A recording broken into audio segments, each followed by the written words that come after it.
Everyone, welcome to the first episode of the Disney Cast. I'm your host, Angel. I'm also with... Faith. She's here, right there. You know what's funny? This is actually our second time doing this. The first time we did it, my audio didn't work. So it's just Faith. She's just talking by herself. I'm just ignoring myself her. For 40 straight minutes. People are going to be like, oh, that's good. Please, I don't want to listen to this guy. Ugh. Can we get this version instead? No, so the basis of this lovely podcast is we're gonna talk about experiences living at Disney, because we live like 20-30 minutes. She lives like 5 minutes. She can see the fireworks, and that's crazy. And we want to hear from you guys. We want to see your experiences of like cast members, ex-cast members, people working for and working like with a basis around Disney. So like if you're like an Etsy owner, I know there's like 15 of them, there's like 50 million of those Etsy owners. If you want to talk about that stuff, if you're a vlogger, if you just have an Instagram or anything like that, or even if you're a regular cast member, we want to hear how that is. But a little bit about ourselves. I've been an alcoholic for 30 years. I've hence been cleaned by my sponsor. No, I'm just kidding, of course. We love AA. Yeah. But I just lived in Orlando my whole life, and then I worked for Disney for 3 years, and then I was let go. I was let go by I don't know what happened.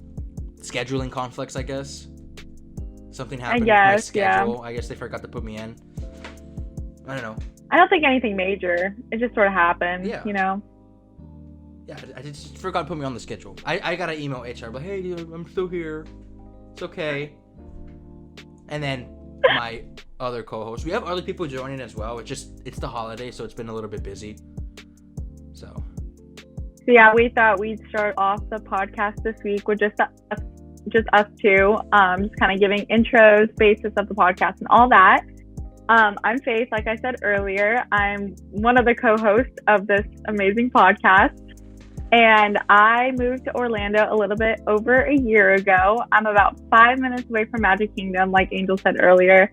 I used to see fireworks every night. It was great, but now it's a little quiet over here, which is a little sad. But, hopefully things will get back to normal sooner rather than later. I personally have never worked for the parks, but the parks have always been a huge... Huh? I know, right? I just lost all my credibility, I think, for being on this. Show's over. But I have gone to the parks ever since I was about 1. I grew up with Disneyland, however, still have always loved Disney World. And yeah, so I'm very excited to be a part of this. I think it's going to be super fun hearing from all different types of people. Like we were saying earlier, we want to hear from the cast members, we want to hear from the bloggers, we want to hear from the small business owners, because there's so many different perspectives out there. And I think this is going to be a great way to kind of blend those in all together and just make it like a fun space to just talk about basically all things Disney and other topics as well. But obviously the basis of the show is Disney. And I think it all, like being in Orlando and living in this area, it has a huge impact on everyone who basically lives out here. So no, for sure. And then it's gonna be like a laid back thing. We're not gonna be like every other. There's so many YouTube channels that talk about Disney, and it's like, honestly, it's about the same. It's like, what's up, guys? We're talking about the top 10 tricks at Disney. So just make sure you guys get a fast pass, okay? Oh, also make sure you go with the quick service. It's all like, it's like no shit. Yeah, no, exactly. But it's just, we want to hear, because I feel like there hasn't been like a show or a podcast where it's in the perspective of people living and working so closely by Disney. And me and Faith want to see like how that is. We want to know how like the life of a custodial cast member is. We see you guys paint on the floor, the giant Mickeys, and we want to know how that is. And any other stuff like that. Like Faith, she doesn't work for Disney, but she has a foundation of Disney. So yeah, just we have our socials down there. Comment below, comment, like, subscribe, guys. All right, I'm gonna stop doing that voice. Probably not, but yeah, it's not the move. Yeah. I think everyone left. everyone heard the voice and left.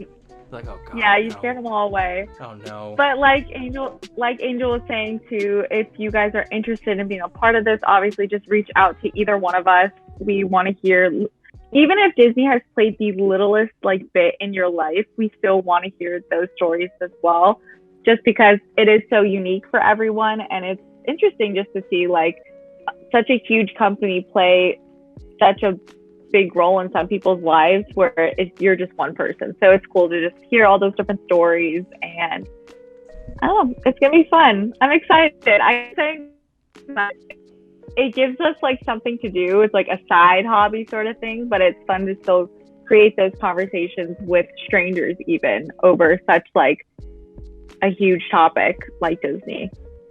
Yeah, what she said. But I'm mostly rambling here, but this is something we've been working on for a little bit right now. Especially during quarantine, this is like the best thing that we can do. Well, this thing that we should do. It help us talk to everyone and all that jazz. Like, even if you're an ex-cast member, like, we know a lot of those college program people were let go. I was there. It was horrible. It's a sad day. It's in the history books. Yeah. But you can talk I know. about stuff We're like gonna that. look back. We're gonna look back on 2020 and be like, can we just skip over this year in every history book imaginable? Let's just make it not exist at all. Yeah. I better be in it. I better be in the textbook. Like, I better be like this or something. It's like this, like staring, like pointing at something. I don't know. I have to be like, it's in the back. Like that episode of SpongeBob where he points at himself. All right, so should we dive into what we want to start it off with? Yeah, no, we can. Well, for now, we're just gonna be. Usually what we'll talk about is like if we have guests and stuff, we'll talk about like where they worked at, funny stories they have that isn't like bad, because we don't want to get blacklisted. I don't want to have like Disney security knock on my door. Yeah, I was gonna say I don't need Iger showing up at my house. Yeah. Saying I'm blacklisted from the parks. That would break my heart. But if that happens, I will be recording because that's content. I have was my like, phone. I'm that's like, good. Guys, I'm sorry. But if it's just like a small group, like if it's just like a three man group or a 2 person group, we'll usually talk about stuff going on around Orlando. Not the news. We're not gonna be like, today Rick Scott signed a new stimulus bill. You're doing the voice again. Okay. No, that was a different voice. This is still pretty bad, not gonna lie. Yeah. Okay. All right. I think we're done here. All right, guys. Thank you for watching. Let's wrap this up.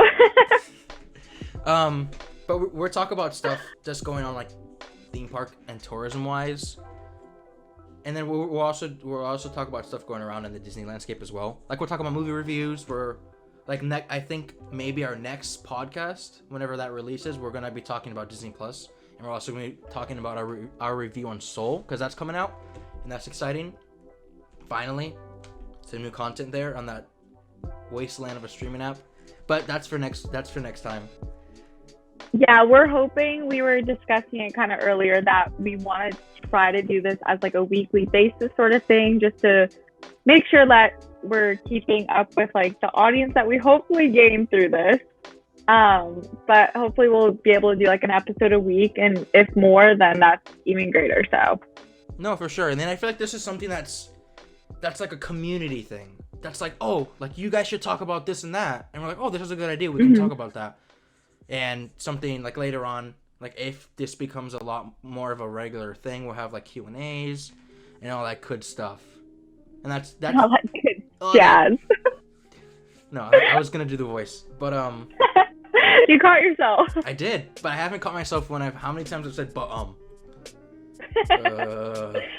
We'll get used to it. Yeah. No, this episode's a little scuffed, and I literally just said it. No, this is a very scuffed episode, but it's learning. We didn't have any production value. We're not sponsored yet. But I guess we can dive into our first topic, and it's just she's like But we can start talking about our first topic, which is just the parks, the future of the parks, and what we think about that stuff. And we're going with our first park, and that's Epcot. You can see how Epcot is Unpopular opinion, Epcot's my favorite park. That's very unpopular. People are gonna come. Hands Oh, it's down. not. I love Epcot. Hater. It is just such like, it's definitely like the countries for me, like the World Showcase. I love every bit of that. And I think it's just because each country brings just such a different atmosphere to like the park itself. Because you go to Mexico, you get riled up on those margaritas, you have laugh friends on the rides inside, like, and then you also then go to, let's say, Italy, and it's a very more, it's, I feel like it's a more mature feel when you're like in that country, because you're like, oh, let me order my Bellini and let's sit and eat pizza, and like, I don't know, it's just such different vibes throughout the park that it's interesting because it's all in one park in itself, but it feels like it could be like 2 or 3 like different parks. It doesn't, yes, Epcot doesn't flow amazingly, but I think once they start adding in more stuff and really putting in the time and energy that that park needs in order to amp up its attendance and all that, I think it's going to be a very well-rounded park. It's just a mess now. Like we went, I think like 2 weeks ago, or I think like last week, and it was last week. Yeah. I just when you walk in, it's like, oh, okay. Because the first thing you see is a wall. You're like, okay, all right, where do we go? I'm already lost. I think we already passed that Wreck-It Ralph wall like 5 times already. But I think for now, like if you're gonna go to Epcot, just start from I don't know. I guess you can take like the Skyliner. Taking the Skyliner, you start at France, and you have no sight of what is it, Future World? That's because I feel like Future World like kind of kills it. Not to be mean. Sorry, spaceship, Mission Space. Sorry, Mission Space lovers. Not today for you guys. I think once like they add, Guardians is I think going to do that park amazing things, because you're going to have so many people now going to that section of the park, because that's the part right now where you really do get lost within all the walls, and you kind of have to follow like the arrows pointing, oh, exit this way, World Showcase this way. So I think once they fill in that gap, and once they like kind of close in all those different holes and weird sections of that park, it's gonna flow a lot better. Because I know for me, like, I don't like starting the World Showcase over at France. I kind of have always started in like the Mexican pavilion and on that side, and you kind of do like, that would be clockwise. You go clockwise around it. I've always enjoyed that so much better. But I get what you're saying with like starting with France, how if you don't want like the walls to your experience, really like just start there, and then you'll be happy. You'll avoid all the chaos of Future World and all that. But I'm excited. I think Epcot is like up in game for sure. Probably in like 10 years. But I don't even know what's opening. Like the newest thing, I guess, is that show. The lake show. What is it? Harmonious? I've never seen the other one, like the interim show. Well, I don't know, what is the other one? Epcot Forever. I haven't seen that one. And I don't know. I think I did, but I don't know if it was called that. I haven't watched a show at Epcot in years, because it was always like a half-day park, so you wouldn't necessarily be there super late unless you started out later in the day. Because my family and I, we would always walk around and then leave. Like, it's not a park where you kind of linger, or you're like, oh, we can do this again later. It's kind of like a one and done sort of deal. But I remember the show I watched a few years ago. It was just, wasn't it like Illuminations? No, yeah. Wasn't that Illuminations, what it was called? and then like I think I don't know when, but like a few years ago they stopped. That was the last show I saw. Yeah. Yeah, and then this year, well, not this year, but last year they started doing Epcot Forever, which was kind of short. I think I had like a flying jellyfish somewhere. No, it did. I think so. I don't know. I've never seen it. I mean, do what you gotta do. But for now, they have so many ideas. They do, but it's just it hasn't even like started yet. Because I know they have that what is it? The Space 2020 restaurant? Yeah, the Space 220. That I feel like that's they're always like, guys, it's opening like next week. And they've been saying that since like March. And then push back, yeah.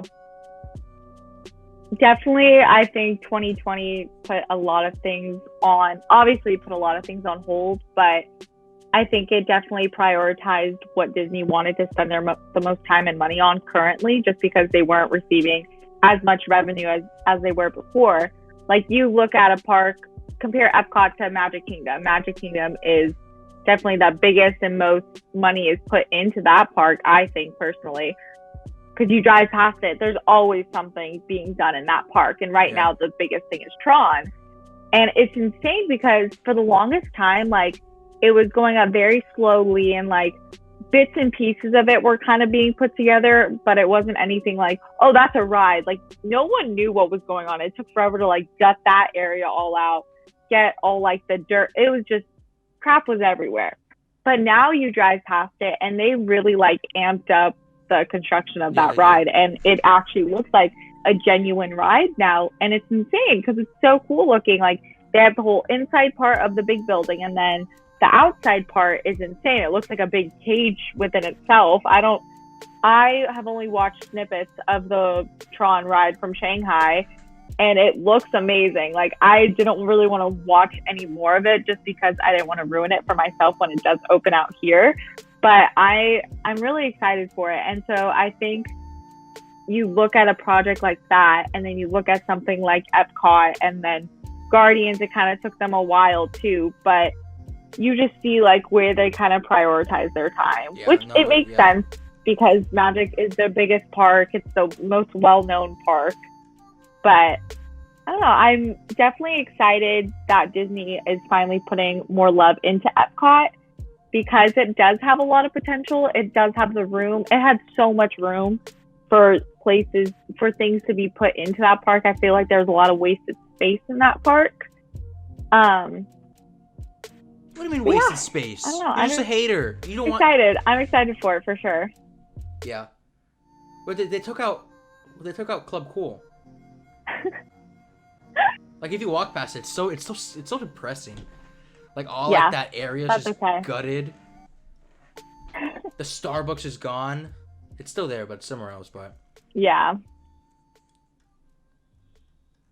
Well, yeah, there's a new one. Yeah, it's like a little pop-up. It's right there. But I think the main thing that's opening now, I think, is Ratatouille. Ratatouille is like I feel like that's gonna be like their, please come to the park type thing. And I think I feel like they. Well, I heard they're. No, go ahead. Anyways, like I said, this is our first episode, and it's just really scuffed. We lost connection midway. She's having a whole like monologue. And it's just me. I was like, She's having a whole monologue, and I didn't see anything. But she was just saying how she's excited, I guess. Yeah, pretty much. I honestly lost my train of thought, so... Alright, next play. We'll go to the next topic. Alright, in conclusion, we're excited for Ratatouille. Pin. We'll put a pin in that. Right here. Right there. But the next thing I guess they're doing is that DuckTales thing. The DuckTales World Showcase thing. Did you hear about that? This is all like... I did not. Well, it's like the Phineas and Ferb. You know the Phineas and Ferb Perry the Platypus thing in the World Showcase? I did not know there. Okay, she's like, I started Disney when I was like a kid. She doesn't know what that is, but they have this thing where like you used to get like your own like little like phone, but now you do it through your phone, where you like go to the World Showcase and you like solve missions with Perry the Platypus. I've never done it, but I know what it is, unlike you. Okay. But here it's the same thing. This is the same thing though. It's just with DuckTales, which I guess. Because Phineas and Ferb it's an old show, so like, I guess. Loved that show. Clearly not. If you didn't know what it is, sheesh. 104 Days of Summer. Stop! We're gonna stop it. We're gonna get copyrighted. Oh yeah. They have other stuff that I don't even think they've started yet. With how in the Wonders of Life Pavilion they have the that play pavilion thing that they're gonna do. Which I don't think it started. Or it has. I don't know. Guardians. Highly doubtful. I don't know. What about the Moana thing? You heard about that? Like, they're gonna do like the Moana. Well, it's about time. I mean, the movie is a few years old now, and they really don't have anything in the parks other than the Dole. Actually, they got rid of that. There was Dole Whip yeah. in I don't know what's it called. The Hey Hey one. Yeah. The Hey Hey one. Well, it was so good. They had one with the little like coconut guys in it. It was so good. It was like of course it was like the regular pineapple Dole Whip, and then they had like a raspberry sorbet within it. It was so good. I'm so mad they got rid of it. You know, budget cuts, I guess. That was their first. A little heated. That was their first cut. They're like, we gotta take it out. No more Dole Whip, guys. I'm sorry. That's gotta go. But they said it's gonna be like a water maze type thing. I don't know. They haven't. I feel like it's just gonna be just a glorified meet and greet. Like you walk through like. Probably. It'll probably be like similar to how they have like the Turtle Talk thing. Oh yeah. Like more screens and all that stuff, rather than it being like actual stuff to see and do. No, they're gonna have actual water, like actual water that like moves around, like in the movie. Like you can. It's most likely gonna be a screen. Yeah, probably. How much do you want to bet? How much do you want to bet? I'm not betting anything, woman. It's gonna be like a 360 theater. Like, oh, all these waves, woo! Yeah. I don't know what else is there. I know they had Mary Poppins, which I think was canceled. They canceled that because they were gonna have that Cherry Tree Lane thing there, and they canceled that there. So I guess that's it for now. So our next place that we're talking about is Magic Kingdom, and I think, well, for now they did the paint job. If you guys didn't know, I feel like I'm still. I still am very indifferent about the paint job.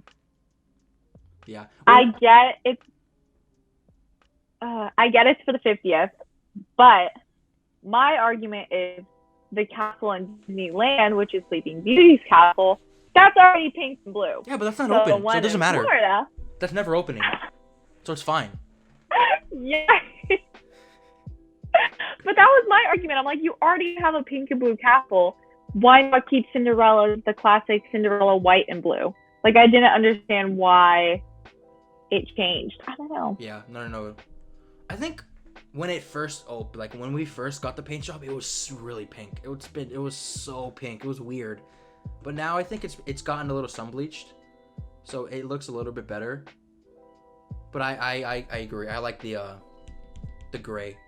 Like when you see like older pictures, I feel traditional. Like yeah, and I feel like it pops out more. Yeah. And then Tron's gonna be like their biggest thing, I think. It's huge. So like you drive past it and it's massive. That's gonna be like their heavy hitter. Oh god, the lines. Hey, if you guys are working now and you guys are probably aren't gonna even go because you're gonna be blocked out till like 2 years from now. It's gonna be insane for sure. And I think there isn't much things that they're adding at Magic Kingdom besides that. And then they announced they're gonna switch out what is it? Princess and the Frog. That's gonna be changed. Yeah, Splash Mountain. Splash Mountain and Princess and the Frog. Which I'm excited to see how that is. I'm excited to see if they actually like change it. I think it's basically just gonna be like cosmetic because the ride itself, like, I don't know, everyone loves the ride, but I think it's going to be fun seeing it become Princess and the Frog and having that storyline really brought into the parks, because Disney World really doesn't have much of that movie in the parks either.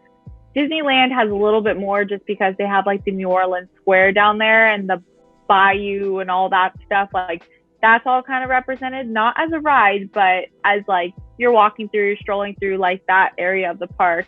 But I think it's going to be fun seeing it in a ride. Yeah. No, and they don't have a lot of stuff in Disney World. They have a whole resort. I resort. love that movie too. They have a whole resort that they have it based off of, and they barely have anything on there for it. Yeah.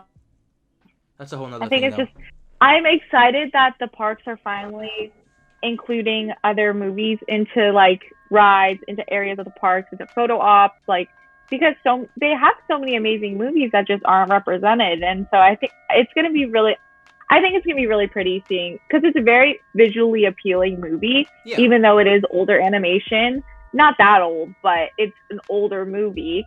But I think it's still going to be really pretty, like, making that come to life in a ride. Yeah, I'm excited to see how that is. And the next announcement, they're making the People Mover 2. This time as a loop.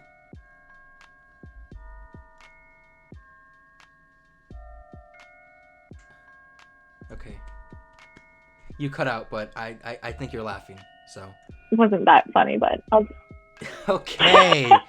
Sheesh. And then our next lovely park we'll talk about Hollywood Studios. You can't talk to me about it because I've been blocked out since like March of 2015. I started working in 2017, but I've been blocked out since. Just please, just open up. Just let us, man. Another unpopular opinion: Hollywood Studios is my least favorite. Well, we can't listen to you because you think Epcot's good. So I don't want to believe you.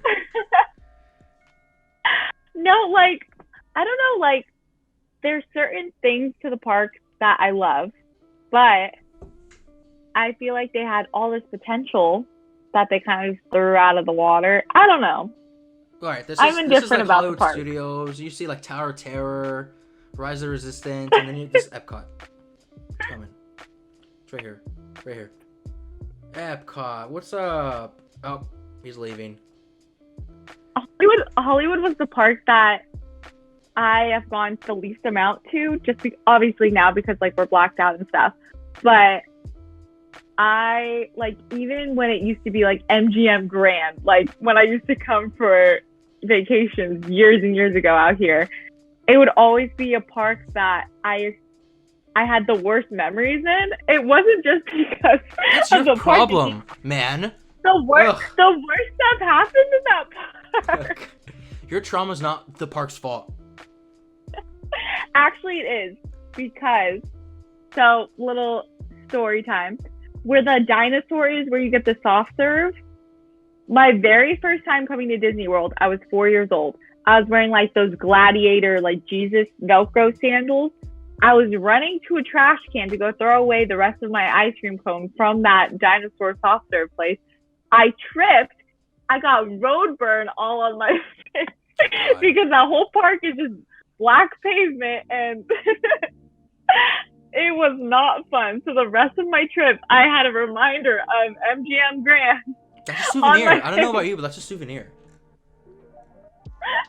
So I think that's why I've secretly not liked the park ever since. I'm just scarred. Yeah. I'm emotionally scarred. Well, unlike you, I don't have any trauma, so I like Hollywood Studios.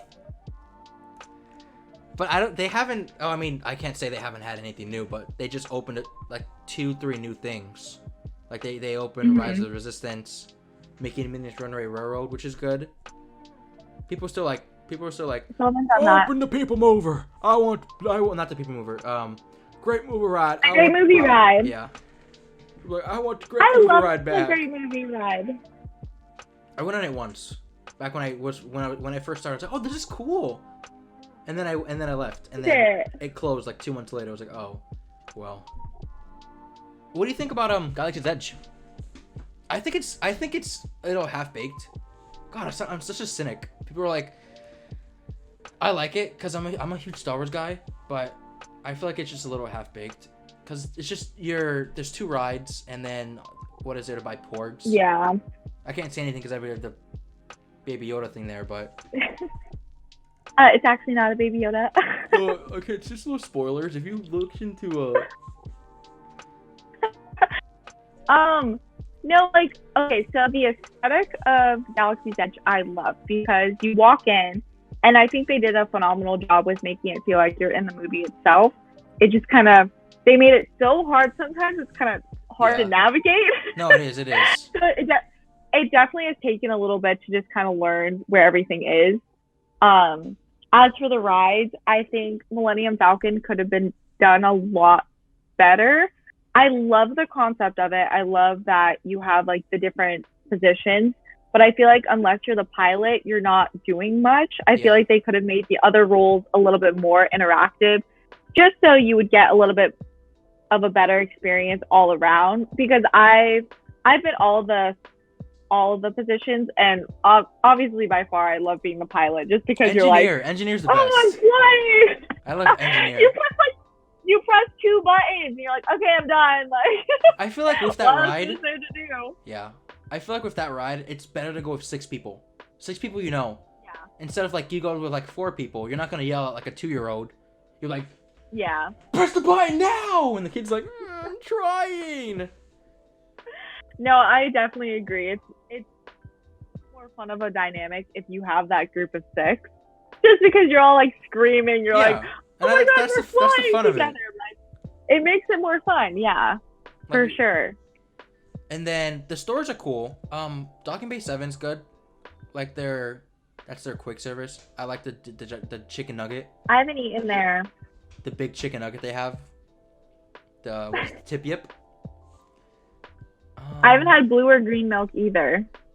I like it. I still think butterbeer's better. I feel like Disney still hasn't caught the butterbeer fad that they're looking for. Mm-hmm. I don't know how they're gonna do it, but they still haven't. I'm trying to think of like the equivalent. I don't know. Disney churros are still unmatched for sure. That's true. I love. You never go wrong with a churro. Nice universal turkey leg. A nice day at the park and be like, oh, can I get a turkey leg? Yeah, honestly, I've always wondered that, like, the people who eat turkey legs, what goes through your mind? Like, what about that sounds appealing in a theme park? That's what I've always thought. It's a turkey leg. You look like a caveman when you eat it. It's fine. They sell it at what do they sell it at the America? It's not American Adventure. That's in Epcot. But in Liberty Square, they sell it in Liberty Square, so it's fitting. Yeah. Okay, the other ride in Galaxy's Edge, Rise. So it's more of an experience rather than a ride, like I said earlier. I've only done it once. I did it in Disneyland, even though it's the same thing as out here. But I honestly loved it. So I think it's just because of like how they truly did think of things out of the box for that ride, and I think they did a really good job with executing it. Yes, there's still a little bit of flaws here or there, but I came off of that ride and I was like, holy crap, like that was cool.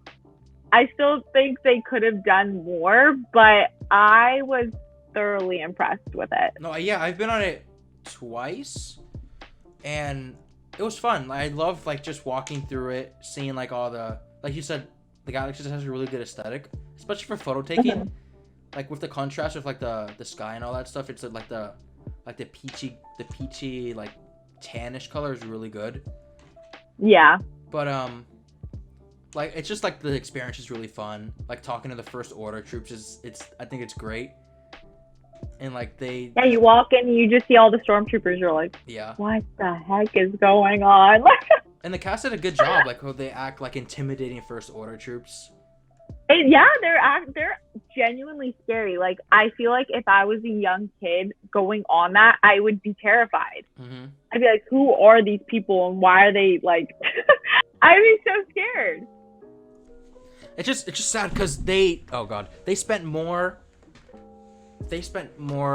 time in their theme parks than they did for their movies. Yeah. Hot take. Except for the Mandalorian. Mandalorian's really good. And Clone Wars. I need to binge watch Mandalorian. I think that's going to be my Christmas Eve, Christmas Day activity, is just watching that. Yeah. No, it's good. And I feel like, we'll talk about that's Disney Plus. That's next time. Yeah. I know, we're not this time. Oh yeah, like our first recording, we just rambled on. Like we were like back and forth. We talked about literally everything in one podcast. We're like, all right, well, we should probably save stuff for next week. It doesn't even matter. My voice wasn't even in it. All right, our last park. Yes. Should we hit the last? Well, we still haven't talked about Toy Story Land. I love Slinky Dog. I love so Toy much. Story Land. Midway Mania is really fun. I think that's one of the best. Oh, yeah. Like little like shooter things. I like Men in Black too. Men in Black is really fun at Universal, but this one's fun. I remember when they opened that ride in California Adventure in Disneyland, and it was all like the line was always like over an hour. Like I was like, what is this ride? So we finally did it one day, and we went off of it. We're like, holy, that was so cool. Like it's so fun. You're competing with everyone in your car. Like your arm is genuinely sore. I afterwards. know You're like, oh my god. But it's so fun, like all the different games. Like you have the ring toss one, you have the suction cup one. Like there's all these different things and like all these different themes that kind of fit into the different characters of Toy Story. And I think they did a really good job with just kind of making it a really fun ride, because I feel like they could have done Buzz. Buzz out here in Disney World is a little bit older than the one in Disneyland. So like the guns out on the Buzz ride don't always work the best and stuff. So I feel like with having that 3D aspect and kind of having it be more virtual rather than it being like physical, I think Toy Story did an amazing job with that. No, it's really good. It's pretty good. I love like the queue here is really good too. Mm-hmm. Because it's air conditioned. I think that's the best part. Oh yeah. Oh yes. And then you have to talk to Mr. Potato Head, which is really fun.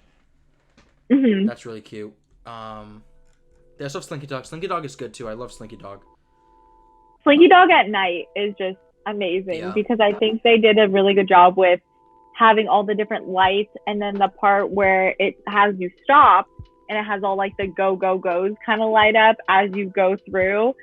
It just I was afraid of it being just like more of like a kiddie coaster at first. But it does go fast at times. It goes high. Like it is a really fun ride, and it's super cute too, especially if you love the Toy Story movies. I think it does a good job with kind of making those movies larger than life itself. Mm-hmm. No, it's good. I say that for everything you said. No, it's good. I agree. And I think for now, they really aren't making anything new. Well, because I know in Toy Story Land they're making that the barbecue place, the Roundup barbecue family style. I don't know when that's opening. There hasn't been an official date, but that's just been. They definitely, I think, need more food options in the park. So I'm glad that they're finally paying more attention to that.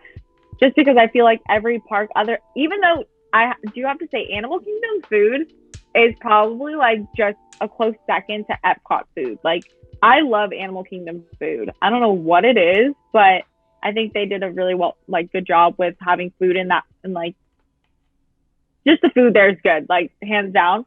Magic Kingdom food, I feel like lacks it's so the best. hard. Like I would go get some chicken nuggets at Cosmic Rays. Wait an hour.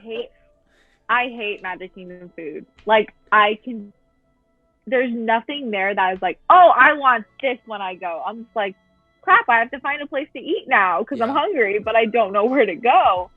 And then I think Hollywood is definitely stepping it up with adding more places, just having more options for people that want to eat in the parks and don't want to have to rely on going somewhere afterwards or going to Springs for dinner or something like that. So definitely a smart thing to invest in is more food options. I agree. What she said. And I think also one of the biggest things in Hollywood is that the virtual queue for Rise of the Resistance.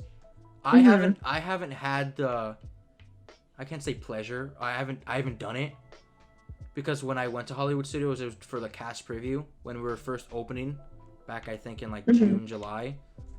So they didn't do virtual queues, but here, for like a normal day, they would do it. It's definitely a fun experience dealing with virtual queue, because when I rode Rise for the first time back in March in Disneyland, it was fun kind of opening up the app and kind of fighting your way to like be like, I need a boarding group, like blah blah blah, like all this stuff. And so it was cool being like, oh, you're in boarding group, blah blah blah, like you reserved that spot, this is your spot. And so it was a fun kind of like hassle to have. Granted, yes, it sucks if you don't get a boarding group, but I don't know. It makes it fun. It makes it easy. Like, oh, we'll go back during this time so we have time to kill sort of before the ride. You're not just kind of like sitting in line for 7 hours because no one wants to do that. No, like yeah. you want to maximize your time, especially if you're a paying customer to Disney. Like you don't want to waste your whole day ticket on one ride to get on one thing. No, for sure. So I think it was super smart of them to kind of implement that virtual queue so you're still able to maximize your time while you're in the park. And in their mind, it was a small investment to make into something that people can be going out and spending more money elsewhere in the park while they wait for their spot for rides. No, yeah. So I think it was smart. No, it's a smart thing. And especially like you said, no one wants to wait in line for 2-3 hours. Like you could only play heads up for so long before killing each other. Well, that's it. I think for Hollywood Studios, that's it. I was gonna say I think they definitely learned their lesson for virtual queues when they open like Flight of Passage when people are waiting those astronomical amounts of time for a ride. So I think they definitely did a smart thing for the park itself and for its customers with having that. Yeah, no, I bet. Speaking of Flight of Passage, let's talk about Animal Kingdom. That hasn't been new since 2017, which that's 3 years, so it's not bad. I think it's such like a timeless park because like it has something that none of the other parks have, and that's the live animals. Like, okay, yes, Epcot has the little sea marine area or whatever, but I think people go to Animal Kingdom for the safari. Like, but now you have other things like Flight of Passage and like Pandora in that area, and then Everest. You don't just have only the safari. Like, you have other things to do, but I think your main thing when you go to that park, you're like, I want to see all the animals because that's an option that you don't get elsewhere. So, and you can touch the goats at Rafiki's Planet. They don't have that open anymore. They don't have the petting zoo open. Anyways, we don't need to talk about Animal Kingdom anymore, I guess. I loved the petting zoo. That was always so fun to me because I love goats, I love animals, all that. But I remember we met just the sweetest little like old lady. She was a cast member there for, I think she said like she was a cast member for like 30 something years, and she was like, this has definitely been my favorite position, working with just like the ghosts and the chickens and stuff. And she was just introducing all the different animals there, and there was like a hairless chicken that just had hair on its head, and its name was Frazzle. Literally, this chicken's name was Frazzle, and I'm like, that it perfectly captivates this animal. Like, and so it's just like small little things like that, because I think all the cast members in that park genuinely love animals, and I think that it's fun seeing that relationship in the park too. Yeah, no, I love Animal Kingdom, except for Dino Land. I don't want to talk about Dino Land. Sorry, guys. I want to talk about Dino Land. Well, I feel like we have to talk about Animal Kingdom more, because like once all these new parks, all this new stuff opens, the cast members, they're gonna be blocked out from 3 of the 4 parks. So Animal Kingdom's they're gonna be stuck in Animal Kingdom. They're like, guys, let's go on Triceratops Spin again, please. We just need something. I don't know. Like, I've always enjoyed going to Animal Kingdom.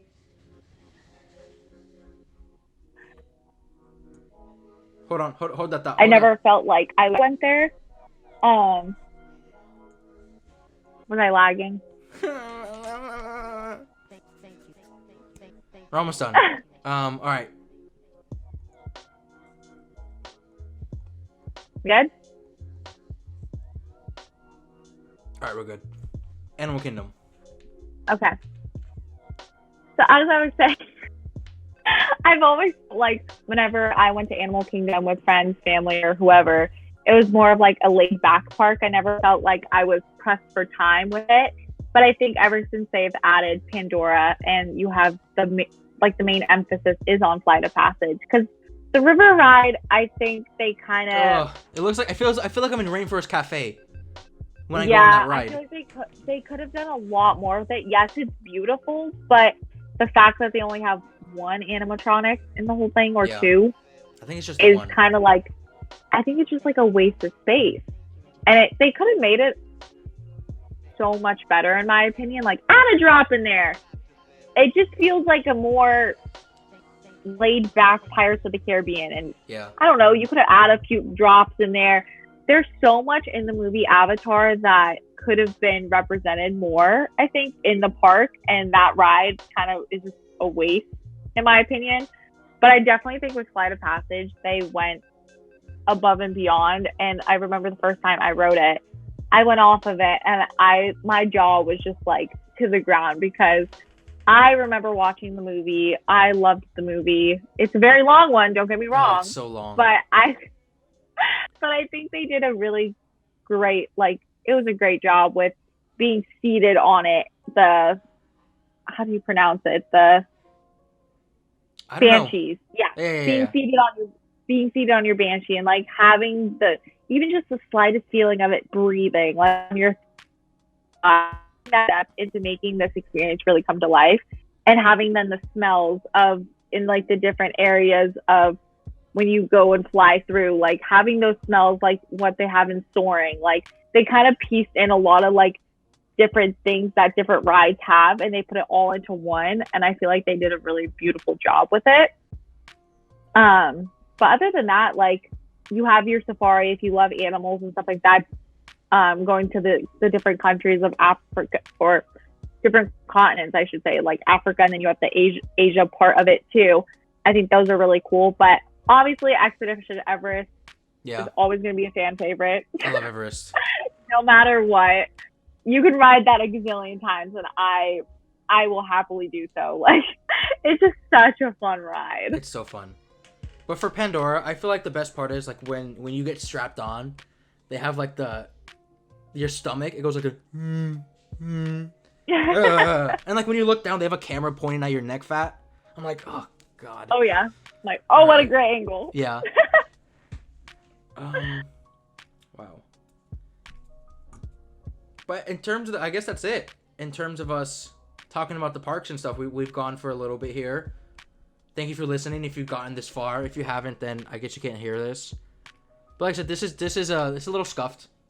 We're working out the kinks for the first. The first episode's always a scuff. This is always for everything. Mm-hmm. Like, look at the first episode of The Office. Exactly. Steve Carell had like the weird hair going on before. You're the next Michael Scott. Okay, let's not say that.